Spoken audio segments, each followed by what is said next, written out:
নতুন করে কর্মসংস্থানের উদ্দেশ্যে মালদ্বীপে যাওয়া বাংলাদেশিদের জন্য জরুরি নির্দেশনা জারি করেছে মালদ্বীপস্থ বাংলাদেশ হাইকমিশন।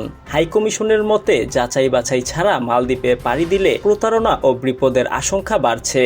নির্দেশনায় হাইকমিশন স্পষ্টভাবে জানিয়েছে, মালদ্বীপে যাওয়ার আগে ভিসার ধরন, চাকরির প্রকৃতি, বেতন কাঠামো, থাকা খাওয়ার সুবিধা এবং নিয়োগদাতার স্বাক্ষরিত চুক্তিপত্র অবশ্যই যাচাই করতে হবে। এসব তথ্য যাচাই না করলে প্রবাসীরা প্রতারিত হয়ে পড়তে পারেন মারাত্মক সংকটে।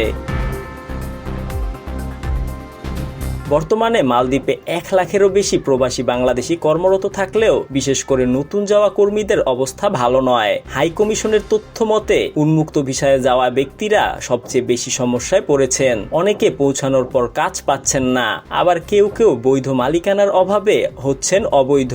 নির্ধারিত সময়েও অনেকে চাকরি পাচ্ছেন না, ফলে দিন দিন হতাশা ও আর্থিক ক্ষতির শিকার হচ্ছেন তারা। হাইকমিশন বলছে, মালদ্বীপে থাকা বহু প্রবাসী প্রতিদিন কাজের খোঁজে ফোন করছেন দূতাবাসে। নতুন কর্মসংস্থান নিশ্চিতের প্রতিশ্রুতি দিয়ে মালিকপক্ষ অনেক সময় বিভিন্ন ভিসায় কর্মীদের মালদ্বীপে নিয়ে প্রতারণা করছে বলে অভিযোগ উঠেছে।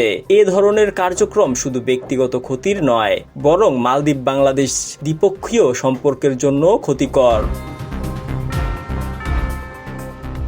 হাইকমিশনের পক্ষ থেকে দেশ ছাড়ার আগে যথাযথ তথ্য যাচাইয়ের অনুরোধ জানানো হয়েছে।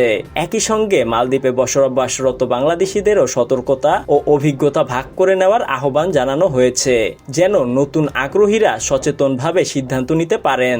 নতুন কর্মসংস্থানের আশায় বিদেশ যাত্রা যে কতটা গুরুত্বপূর্ণ ও ঝুঁকিপূর্ণ, এটি আবারও স্পষ্ট করল বাংলাদেশ হাইকমিশনের সতর্কবার্তা।